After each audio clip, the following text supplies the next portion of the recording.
ഞാൻ പറയുന്നത് കൂടി കേട്ടിട്ട് നീ പോയാ മതി.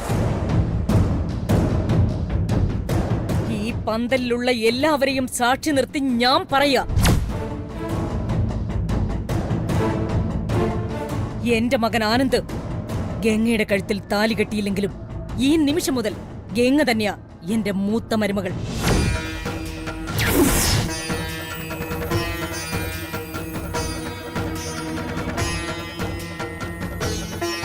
ഒരു മരുമകൾക്കുള്ള എല്ലാ അധികാരങ്ങളും ഈ നിമിഷം മുതൽ ഗംഗയ്ക്ക് ഇവിടെ ഉണ്ടാവും.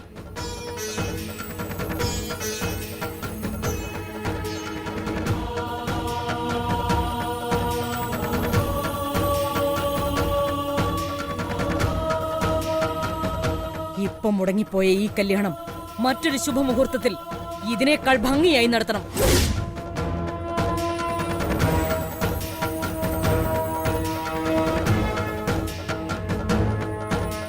ആനന്ദ് കഴുത്തിൽ താലി കെട്ടുന്നതുവരെ തൃച്ചംബരത്ത് അഖിലാണ്ടേശ്വരിയുടെ മൂത്ത മരുമകളെന്ന സർവാധികാരത്തോടുകൂടി ഗംഗ തൃച്ചംബരത്തുണ്ടാവും.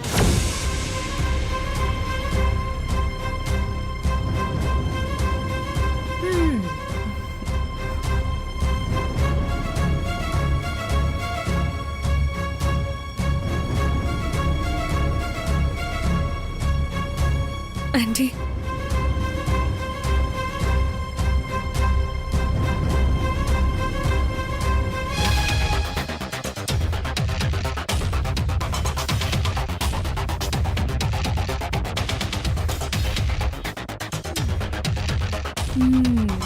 അപ്പൊ ഇങ്ങനൊരു ഉറപ്പ് കിട്ടാനാ പ്രിയങ്ക ഈ നാടകം കളിച്ചത്.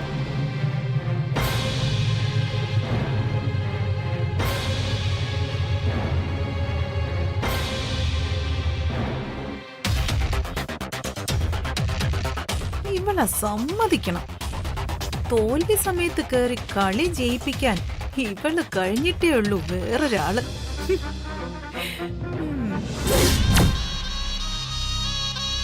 ഇനി കൊണ്ടുപോവളെ.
എന്ത് പറ്റി ദാസേട്ടാ?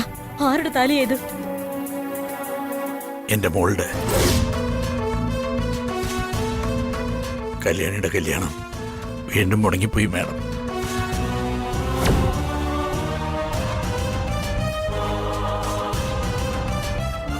എന്തൊക്കെയാ ദാസേട്ടാ ഈ പറയുന്നത്? കല്യാണിയുടെ കല്യാണം മുടങ്ങിയെന്നോ? എങ്ങനെ?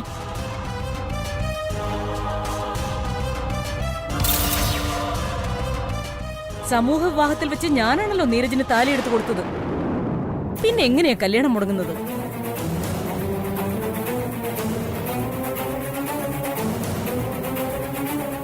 കല്യാണം തുടങ്ങിയ ഉടനെ അവിടെ മുഴുവൻ പുക പടർന്നുകൊണ്ട് എന്ത് സംഭവിച്ചു എന്ന് അറിയാനും കാണാനും കഴിഞ്ഞില്ല എനിക്ക്. മാഡം കാറിൽ കയറി പോയ ശേഷം നോക്കിയപ്പോഴാ കല്യാണിയുടെ കഴുത്തിൽ താലിയില്ല എന്നറിഞ്ഞത്.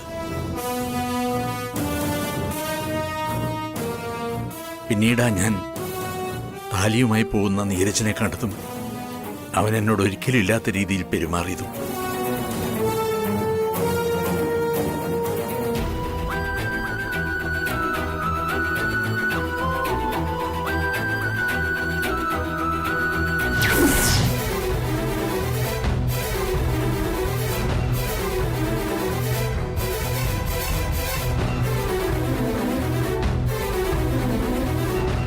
മോനെ നീരജ്,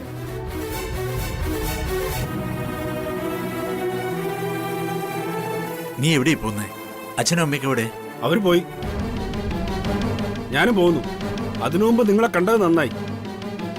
പിടിക്ക്. എനിക്ക് വേണ്ട നിങ്ങളുടെ മകളെ. എന്റെ ഭഗവാനെ, മോൻ എന്തായി പറയുന്നേ? ഞാൻ കാലു പിടിക്കാം. എന്റെ മോളെ ഉപേക്ഷിക്കരുത്. അവൾ നല്ല കുട്ടിയാ. നല്ല കുട്ടി. അതെ, നിങ്ങൾ തൃച്ചംബരത്തെ ദാസനായിരിക്കും, പക്ഷേ എനിക്ക് ആ ദാസ്യപ്പണി ഇല്ല. തൃച്ചംബരത്തെ ആനന്ദകൃഷ്ണ മനസ്സിൽ കൊണ്ടു നടക്കുന്ന ഒരു പെണ്ണിനെ എനിക്കിനി വേണ്ടാന്നർത്ഥം. എനിക്കും എന്റെ വീട്ടുകാർക്ക് ഒരു തെറ്റുപറ്റി. സമൂഹ വിവാഹം നടത്താൻ തീരുമാനിച്ചപ്പോഴെങ്കിലും പെണ്ണിന്റെ സ്വഭാവത്തെക്കുറിച്ചൊന്ന് അന്വേഷിക്കണമായിരുന്നു.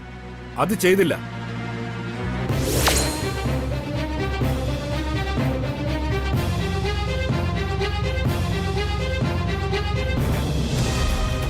ദേവി ഇത് അപവാദം പറയരുത്. അങ്ങനെയുള്ള കുട്ടിയല്ല എന്റെ മോള്. നീ പണങ്ങി പോകരുത്. കാല് പിടിക്കാൻ ഞാൻ. നിങ്ങൾ കാല് പിടിക്കേണ്ടത് എന്റെ അല്ല, അഖിലാമേടത്തിന്റെയാ. എന്നിട്ട് ആനന്ദകൃഷ്ണനെ കൊണ്ട് മകളെ കെട്ടിക്കാൻ പറ. എനിക്ക് വേണ്ട അവളെ.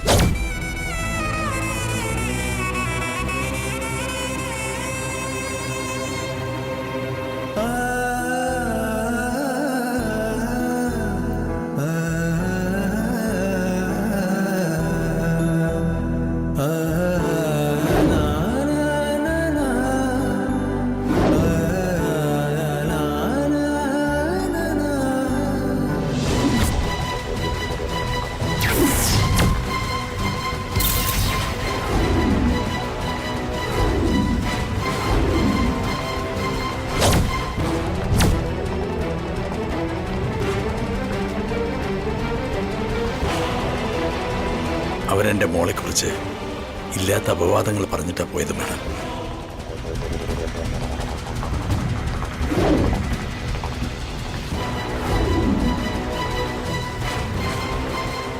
ഇനി എന്റെ മോളുടെ കല്യാണം നടക്കുമെന്ന് ഒരു വിശ്വാസമില്ല എനിക്ക്.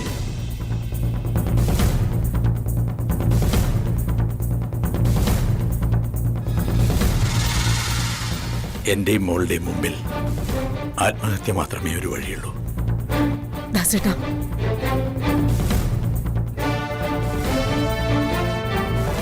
കല്യാണ മണ്ഡപത്തിൽ വെച്ച് മക്കളുടെ കല്യാണം മുടങ്ങുമ്പോ രക്ഷകർത്താക്കളുടെ ഉള്ളിലുള്ള ഒരു പിടച്ചിലുണ്ടല്ലോ, അതാ ഞാനും ഇപ്പൊ അനുഭവിച്ചുകൊണ്ടിരിക്കുന്നത്.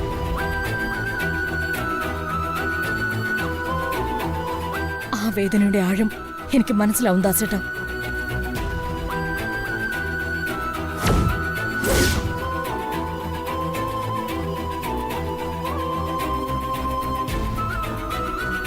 എന്നാലും ഒന്ന് ഞാൻ പറയാം, ഒരു പരാജയം സംഭവിച്ചാൽ ആത്മഹത്യ അല്ല അതിനൊരു പോംവഴി.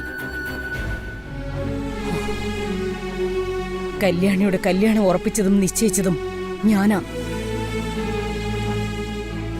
ഇപ്പം ദാസേട്ടൻ സ്വയം ജീവനെടുക്കാൻ തീരുമാനിച്ചാൽ ആ മരണത്തിന്റെ യഥാർത്ഥ കാരണക്കാരി ഞാനായി മാറും.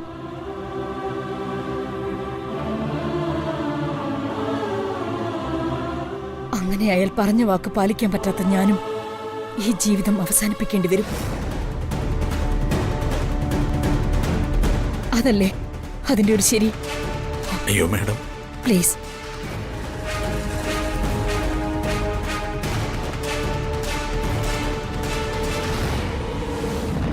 കല്യാണിക്കൊരു ജീവിതം ഉണ്ടാക്കി കൊടുക്കേണ്ടത് എന്റെ കടമയാ. എപ്പോഴായാലും ഞാനത് ചെയ്തിരിക്കുമെന്ന് മാത്രം ദാസേട്ടൻ വിശ്വസിക്കണം.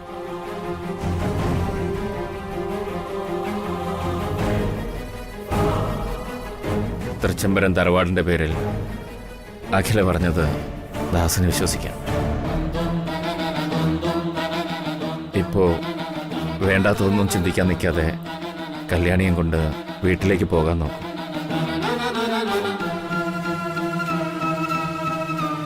അവൾക്ക് ഞങ്ങളുണ്ട് ഇവിടെ. തൃച്ചംബരത്ത് അഖിലാണ്ടേശ്വരിയും ശിവരാമകൃഷ്ണൻ.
അല്ല ബ്രോ,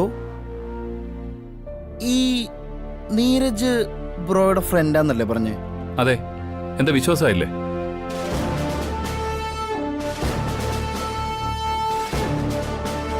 ഞങ്ങൾ നല്ല ഫ്രണ്ട്സാ, അന്നും ഇന്നും.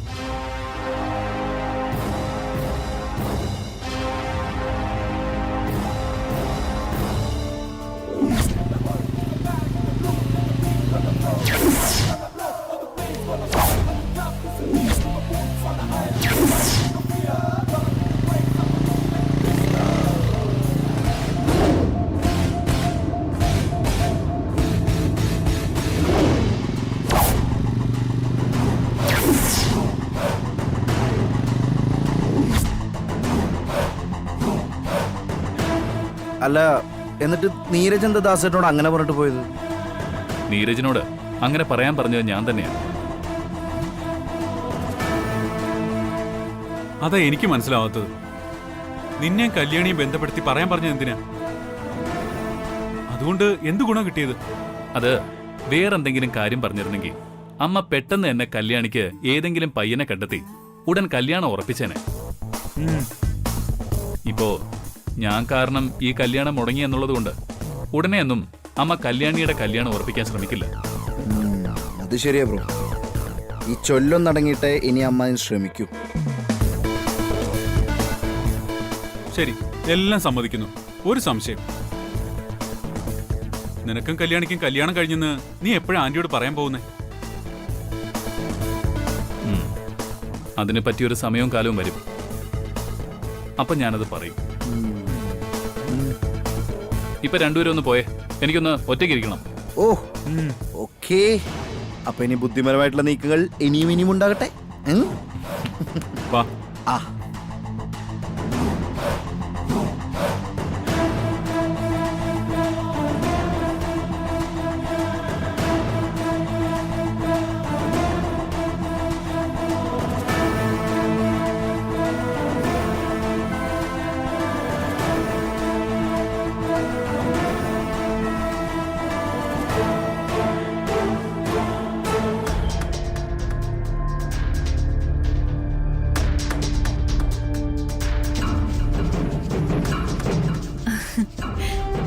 എന്തു പറ്റി ഗംഗ? അടവുകൾ 18 പയറ്റിയിട്ടും അംഗം തോറ്റല്ലോ എന്ന ചിന്തയായിരിക്കും അല്ലേ? ആ, സങ്കടം കാണും. അതിന്റെ കാര്യം ഇപ്പൊ ഈ കഴുത്തിൽ തൃച്ചംബരത്ത് ആനന്ദ് കൃഷ്ണൻ കെട്ടിയ താലി കിടക്കാനുള്ളതല്ലേ? തൃച്ചംബരത്തെ മൂത്ത മരുമകളുടെ അധികാരമുദ്ര. എന്നാലും ഒരു കാര്യം നീ ഓർക്കണം ഗംഗെ, നമ്മൾ അംഗം ജയിച്ചില്ലെന്നേ ഉള്ളൂ, പക്ഷെ തോറ്റിട്ടില്ല. കഴുത്തിൽ താലി ഏറിയില്ലെന്നേ ഉള്ളൂ. തൃച്ചംബരത്തെ മൂത്ത മരുമകൾ എന്ന സ്ഥാനം നിനക്ക് അല്പം കൂടി ഊട്ടി ഉറപ്പിക്കാൻ കഴിഞ്ഞുവല്ലോ. എന്റെ കല്യാണം മുടങ്ങിപ്പോയ ടെൻഷൻ ഉള്ളിലുണ്ടെങ്കിലും പ്രിയങ്കയെ പോലീസ് പിടിച്ചില്ലേ? അതാ എനിക്ക് സഹിക്കാൻ കഴിയാത്തത്. കൊള്ളാം. പ്രിയങ്കയുടെ കാര്യം ഓർത്താണോ നിന്റെ ടെൻഷൻ? നീ എന്താ ഗംഗ ഒന്നും അറിഞ്ഞൂടാത്ത പോലെ? പ്രിയങ്കയുടെ സ്വാധീനം എന്താണെന്ന് നിനക്ക് നന്നായിട്ട് അറിഞ്ഞൂടെ? എല്ലാം അറിഞ്ഞു വെച്ചിട്ട് ഇങ്ങനെയൊക്കെ സംസാരിക്കുന്നത് ബോധപൂർവമാണോന്നാ ഇപ്പൊ എന്റെ ഒരു സംശയം. ആന്റി, എനിക്കെന്തോ ഒരു ഭയം. എന്തിന് എന്തിന് ഗംഗേ? പോലീസ് കൊണ്ടുപോയ ബോംബ് ഇപ്പൊ കേടായ ടൈം പീസ് ആക്കി കാണും നിന്റെ ചേച്ചി. ഏതായാലും ഒരു കാര്യത്തിൽ എനിക്ക് പ്രിയങ്കയോട് അസൂയയാ. അത് വേറൊന്നുമല്ല, കളി തോൽക്കുന്ന സമയത്ത് അവള് കളത്തിലിറങ്ങി അത് ജയിപ്പിച്ചിരിക്കുന്നു. അതാണ് അവള്. നാഗമഠത്ത് പ്രിയങ്ക വർമ്മ. ഇപ്പൊ തന്നെ നീ ഒന്ന് ആലോചിച്ച് നോക്ക്. തോറ്റ കളി അവസാനം ജയിപ്പിച്ചിട്ടല്ലേ അവള് പോയത്.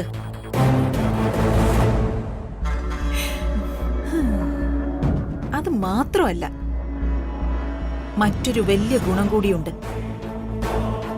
ഇനി നീ പ്രിയങ്കയുടെ അനുജത്തിയാണെന്ന് പറഞ്ഞാലും ഈ തൃച്ചംബരത്ത് ആരെങ്കിലും വിശ്വസിക്കോ? ആന്റി, വെറുതെ പറഞ്ഞ വിശ്വസിക്കില്ലായിരിക്കും. പക്ഷേ തെളിവോടുകൂടി പറഞ്ഞ ഏ?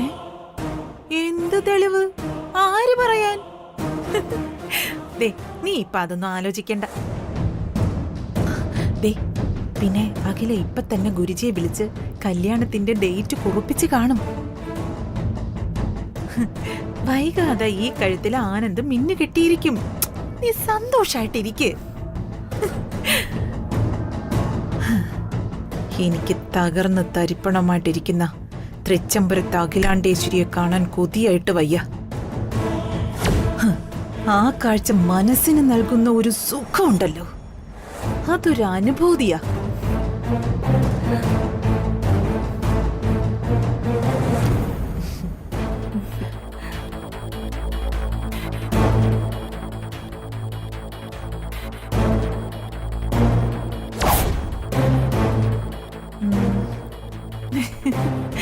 അതെ, ഒരു ചോദ്യം കൂടി.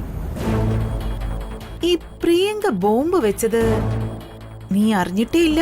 ആന്റി, ഏയ്, ഒന്നുമില്ല. ഞാൻ എന്റെ ഒരു സംശയം തീർക്കാൻ ചോദിച്ചെന്നേ ഉള്ളൂ. ആ?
അറിയാതെ മനസ്സിൽ നീ മഴ പോലെ പെയ്താലോ, കനവാകെ നിറയുന്നു, ഹൃദയത്തിൽ പൊഴിയുന്നു.